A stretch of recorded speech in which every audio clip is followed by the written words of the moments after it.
பொய்யா? அதை எப்படி சொல்லலான்னு யோசிக்கிறேன்ப்பா. பொய் சொல்லலாம், ஆனால் ஏக்கர் கணக்கில் எல்லாம் சொல்லக்கூடாது. அது எப்படிப்பா கொஞ்சம் கூட கூச்சமே இல்லாமல் இந்த மாதிரி வார்த்தையெல்லாம் சொல்லி போடுறீங்க? அன்பு தமிழ் நெஞ்சங்களுக்கு வணக்கம்.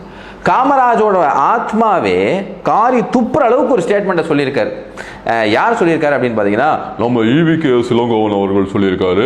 அதாவது ஸ்டாலின் அவர்களோட ஆட்சி காமராஜரோட ஆட்சி மாதிரி இருக்கு அப்படின்னு ஒரு கதையை விட்டுருக்காரு. ஃபர்ஸ்ட் ஆஃப் ஆல் இவரோட வாய்ஸில் கேட்கறதே கடுப்பாக இருக்கும். இந்த மாதிரி ஸ்டேட்மெண்ட்ஸ் எல்லாம் கேட்டால் அப்படியே சென்ஸ் ஆஃப் இந்தியா ஆகுது அப்படின்னு நீங்கள் நினைக்கலாம். நல்ல வேலை அதோட நிறுத்திக்கிட்டார். ஏன்னா அடுத்தது நம்ம உதயநிதி ஸ்டாலின் அவர்களை பார்த்து அவரு தான் கக்கன், இந்திரா காந்தி யாருன்னு உங்களுக்கு தெரியாதுல, வேற யாரும் கிடையாது, நம்ம கனிமொழின்னு சொல்லாம போனாரே அப்படின்னு சந்தோஷப்பட்டுக்க வேண்டியதான். அவர் நல்லாட்சி தந்து கொண்டிருக்கின்றார். அவரை முழுமனதோடு நான் பாராட்டுகின்றேன். ஆட்சிக்கு எப்படி வேண்டுமானாலும் பெயர் வைக்கலாம். காமராஜர் ஆட்சி என்று பெயர் வைக்கலாம், அல்லது திராவிட ஆட்சி மாடல் ஆட்சி என்று பெயர் வைக்கலாம், அல்லது கக்கலை போன்றவர்கள் என்றெல்லாம் சொல்லலாம். எல்லோரையும் விட நல்ல அரசாங்கத்தை நடத்துகிறவர்களுக்கு நாம் துணை நின்றாக வேண்டும். என்னை பொறுத்தவரையில் உங்களுக்கு கொஞ்சம் மனது வருத்தம் இருந்தாலும் கூட நான் ஸ்டாலினுடைய ஆட்சியை காமராஜர் ஆட்சி என்று சொல்வதிலே எனக்கு சிறிது தயக்கம் கிடையாது. சில தவறுகள் இருக்கலாம், அதை திருத்திக் கொள்வோம். அதான் ஏன்பா கொஞ்சம் கூட இங்கேயாவது ஏதாவது ஒரு ஓரத்தில் ஒரு மனசாட்சி இருந்தால் இப்படி பேசுவீங்களா? காமராஜர் ஆட்சி எங்கே இருந்தது, இவங்களோட ஆட்சி எங்கே இருக்கு?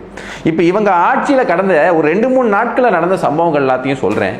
இது காமராஜர் ஆட்சியா, பொற்கால ஆட்சியா, என்ன ஆட்சி அப்படிங்கிறத நீங்களே முடிவு பண்ணுங்க. ஒன்றும் இல்லைங்க, சரக்கை போட்டுவிட்டு நம்ம ஆட்டோ டிரைவர், அது என்ன போதைன்னு தெரியல, கஞ்சா போதையா, சரக்கு போதையா, இல்லை இவங்க விற்கக்கூடிய பல விஷயங்கள் இருக்குது பார்த்தீங்களா, அந்த போதையா நமக்கு தெரியல, போட்டுவிட்டு அந்த கேள்வி கேட்குறாரு. யாரை கேள்வி கேட்குறாங்க? போலீஸே கேள்வி கேட்குறாரு. ஆனால் அதில் ஒரு சின்ன ஒரு நியாயம் இருந்த மாதிரி நமக்கு தோணுச்சு. என்ன அப்படின்னு போட்டால், ரகலை பண்ணிக்கிட்டு இருக்கும்போது தலைவன் வந்து ஏன்டா ரகலை பண்ணுற அப்படின்னு கேட்கும்போது, நீ ஏன் விற்கிற, நான் அடிக்கிறேன், ஏறுது தகராறு பண்ணுறேன் அப்படிங்கிற ஒரு நியாயமான ஸ்டேட்மெண்ட்டை சொல்லியிருக்காரு.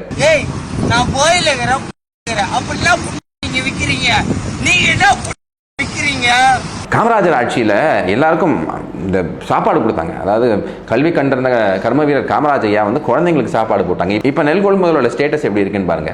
ஒரே ஒரு சின்ன மழை தான் பெய்ஞ்சிச்சு. இப்போ 2 நாளாக சின்ன மழைகள் பெய்யுது பார்த்தீங்களா.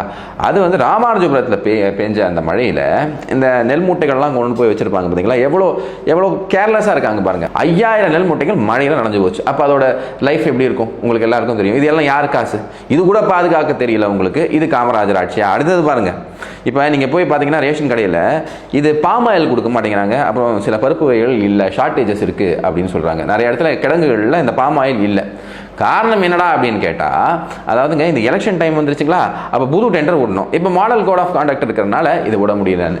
உன்னோட இன்வென்ட்ரி என்ன, எங்கே ஷார்ட்டேஜ் எப்போ வரும் அப்படின்னு கூட தெரியாமல் ஒரு அரசாங்கம் நடத்திட்டு இருக்கு. இது பேர் காமராஜர் ஆட்சின்னு நீங்கள் சொல்வீங்களா? ஒன்றும் இல்லைங்க, ஒரு சின்ன மழையை இந்த ஆட்சினால தாங்க முடியல. போன தடவை இந்த டொரன்ஷியல் டவுன்போர் அப்படின்னு சொல்லுவாங்க பார்த்தீங்களா, அதாவது பயங்கரமான கனமழை பெஞ்சதில் சென்னை சிட்டி என்ன அல்லோல பட்டுச்சுன்னு தெரியும். ஒரு அக்கா என்ன காரி துப்புனாங்க ஞாபகம் இருக்கா? எப்படி நீச்சல் அடிக்க விட்டுருக்காரு. ஸோ இது மட்டும் இல்லை, இன்னொரு தம்பி ஒரு வார்த்தை சொல்லியிருந்தான் பாருங்க. காரி துப்புனங்க ஆச்சு, மட்டமான ஆச்சு, புறம்போக்குங்க, விடியாச்சு, மயில் மட்டாச்சானுங்களா. இது பெரிய மழை பெஞ்சது, சரி ஏதோ சொல்றாங்க 4000 பேக்கேஜுங்கிறாங்க, ஸ்மால் பேக்கேஜுங்க, பிக் பேக்கேஜுங்க, 98% அப்படின்னு சொல்லிட்டு இருந்தாங்க.